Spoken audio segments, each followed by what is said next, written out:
welcome. Today is Yorkshire Day, and being a bona fide Yorkshire lass, I felt it only right to bring you this delicious little dark tale from Yorkshire. Do it for Yorkshire! Now, Yorkshire is home to many different folk tales, fairy tales. There are a lot of things that walk the Yorkshire moors, and I am here to tell you just one of them.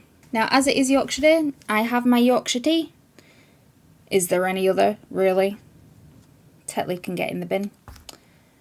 There is only one Yorkshire. There can be only one. So with that done, let's get started. Farndale is a lovely little valley and an agricultural community in the heart of the North Yorkshire Moors National Park. If you haven't been to the North Yorkshire Moors or paid it a visit, I highly recommend. Dalby Forest, Brimham Rocks, you really can't find a better place. I might be biased, but fuck it, it's Yorkshire Day. Now, Farndale is mainly home to farmers, sheep and daffodils. But there is another creature who lives in Farndale and has for many hundreds of years. Now, a hob is a mythological spirit who can be found on the Scottish borders, all across northern England, and even the Midlands. They are creatures said to prefer farmland above any other, and can be very helpful as long as they are not offended. This is one such variant of a tale of a hob. There are many. Just in Yorkshire, there's many across the country. So join with me as I explore the tale of the Farndale hob. Now, even with this tale, there are many different variants. So sometimes the farmer is male, sometimes the farmer is female. But the version that I first read, the farmer was female. So that's the one we're going to be going with.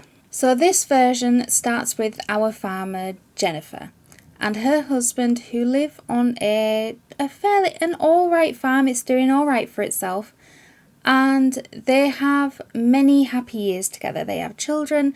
The farm ticks over as farms are wont to do. But one night Jennifer is awakened by a steady thumping noise, and she lays there and listens to it thinking, what can it be? Before she actually consciously comes awake and thinks, oh shit, what's going on? Now, she lays there and listens to it, trying to work out where it's coming from. I know what you're thinking. It's not that. And she realises this noise is coming from the barn across the yard.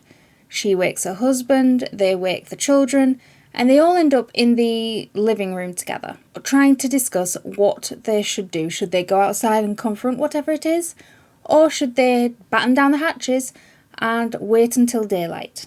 They did what I think I would do in that situation, and that is batten down the hatches and wait until daylight.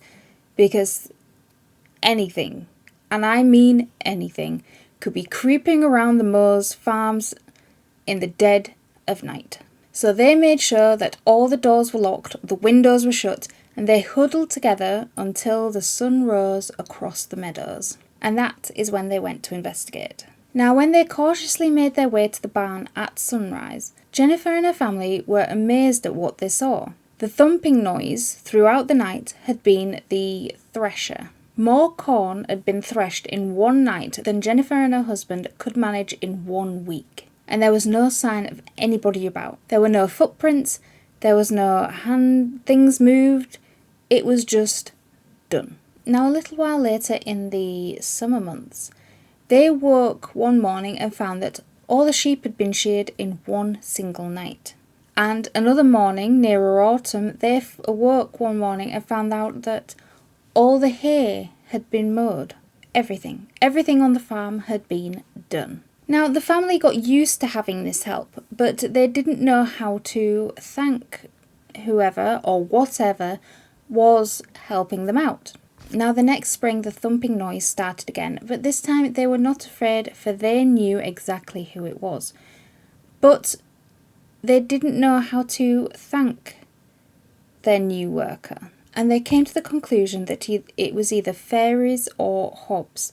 And they leaned more towards the hobs, but they didn't know quite how to thank it. As fairies, and especially hobs, can be difficult creatures to keep relations with, even at the best of times. And never offer a hob clothes to wear. For that tells them that you want them to piss off of your property, and that can invoke a lack of respect. No dobbies were harmed in the making of this tale. So Jennifer decided to leave out a bowl of their best cream on a night for the hob to enjoy as a treat, for thanks for all their hard work. And so, for the price of a bowl of the best cream every night, the farm gained its best worker it had ever had in the centuries that it had been located there. But of course, in tales like this, the good times can never last forever. And it came to pass that one winter, Jennifer's husband, who she loved very much, and who understood how the farm worked, caught a fever and unfortunately died. Now Jennifer remarried, and her new husband was the complete opposite of the husband she had lost. He was mean, he was jealous, and he was petty. He resented leaving a bowl of the best cream out every night for seemingly nothing. Nothing except to fatten the local cats, rats, strays, whoever ate it. But Jennifer was adamant that the bowl of cream had to be left out every night, as the farm needed to keep working as it had. Now it came that one day Jennifer knew that she would be away from the farm that night, and she gave her new husband specific instructions to leave out the bowl of best cream for their resident hob. But instead of the best cream the farm could provide, as the hob was used to and as Jennifer left out, the new husband that was so mean left out a bowl of thin whey which had been left over from the cheese making they had been doing that day. And as a consequence of this, for the first time in years, this situation had been going on for years and everybody was happy, but for the first night in years, the farm was silent. No corn was threshed, no sheep were sheared, no spinning was done, no hay was mowed, and nothing was completed on the farm from that night forward, even when Jennifer returned. Instead, the fortunes were reversed. The butter wouldn't churn. The cheese went black with mould the moment that it was put into storage. Foxes slaughtered all the chickens. Gates were left open, allowing animals to wander and be lost to the moors. Every week, the farm suffered a new calamity. In addition to this, strange voices and piercing screams were heard across the farm every night, and things moved around at the farm of its own accord. And these weren't little things, big things would shift as well. And due to this, the farm caught a reputation of being haunted and cursed, and no worker wanted to spend a minute on cursed land. So with the farm on a downward spiral and losing money hand over fist, it was no longer profitable in the centuries that had been done. Jennifer made the hard decision that there was nothing further she could do. They had to move because the farm was going to rack and ruin. There was no money coming in. They were getting poorer by the day, and they could do nothing to stop it. Personally, I'd have sacrificed the husband, as it is all his fault, but each to their own. Now, as the family journeyed down the road with their stuff in the cart, a neighbour came out to them and asked them, has it really come to this? Do you really have to run away and leave your farm? Is it really that bad? But before Jennifer could reply to their neighbour, another voice grated through the air, saying that they were flitting. They were running away, basically. And as they turned around, sat on top of the cart was a hairy little creature who gutturally laughed as everybody turned towards him. Now, Jennifer knew instantly that this was her farm hob, and there was no escaping him. He was invisible. He would travel with them and that family that had so disrespected him. And after all the hard work he'd done, can you really blame him for being a little bit pissed? And as Jennifer knew that this hob would follow her wherever she went, she decided to go back to the farm she had left, as she might as well be in the comfort of what she called home while she was suffering for her family's disrespect.